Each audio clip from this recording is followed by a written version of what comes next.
It's funny what lines on a paper do.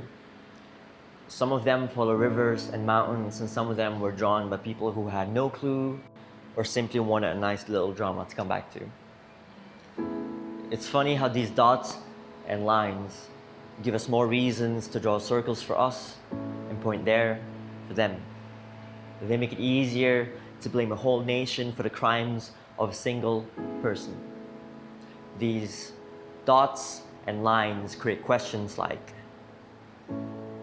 is it us that you want in your nation, or is it our oil?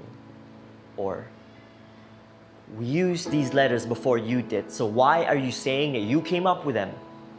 Or, what is the trajectory of a full metal jacket fired from an AK-47 at an angle of 32 degrees with a speed of 750 meters per second, aimed towards a child who had just lost his mother in a conflict over some territory?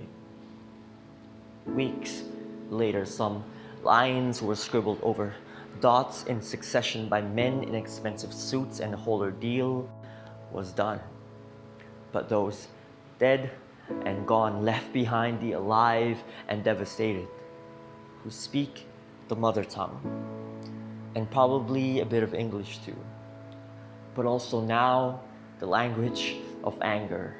And since love knows no limits, its abusive partner hate knows none too. These dots and lines make people say, you should stay there, as your mothers and fathers have. You are different than us. Look at your names and look at ours. Look at your book and look at ours. Look at your skin and look at ours. How can you say that we are the same? How can you still think that you have a rightful claim? How dare you put your body to work to mine our riches? You should go back to where you came from. Don't you understand? But hold on. To you who say these things, if you look at their faces, you will find a bit of yours too. Maybe it's the eyes, or maybe it's the nose, or maybe it's the angle of your smile when your mouth is closed. The lines are on the wall, waiting for us to connect the dots. Dots and lines, dots and lines, dots and lines. I blabber on so much about dots and lines, you could have thought that this was geometry. But nah, it's about where you're from. This is geography. But nah, it's about who your ancestors were. This is genealogy. But if you dig the ground up, our past will speak for itself. It's archaeology. Trace back your lineage to a point before they were also lines. Now, how many lands did it cross? These dots and lines are like my 2008 Dodge Avenger, imaginary. We have divisions within divisions, as if we're trying to split mathematics up.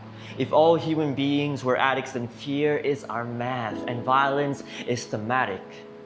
I wrote this poem on a piece of paper using singular dots arranged together with straight and curved lines, hoping that they would mean as much as those colored dots and dashed lines on those pieces of paper we call maps. I'm not saying that we're all family, because that would make all of the girls my sisters, and incest is not my thing. I'm just saying that we're a lot more alike than we are different. That's not a revelation. So I don't give a damn if you're American or Indonesian or Chinese, Kenyan, German, or undocumented. All hate is the same. All love is the same. We bleed all the same. The pain of a single mother raising her children against all odds knows no race or nationality. The aspirations of a young girl dreaming of leading her country out of ignorance knows no creed. The hunger that strikes when you're struggling to make ends meet knows no tongue or dialect. Whatever differences that we have are there so that we may learn from each other. So it might sound ridiculous for me to ask this, but I'll do it anyway. God damn these dots and lines, how long will they stay?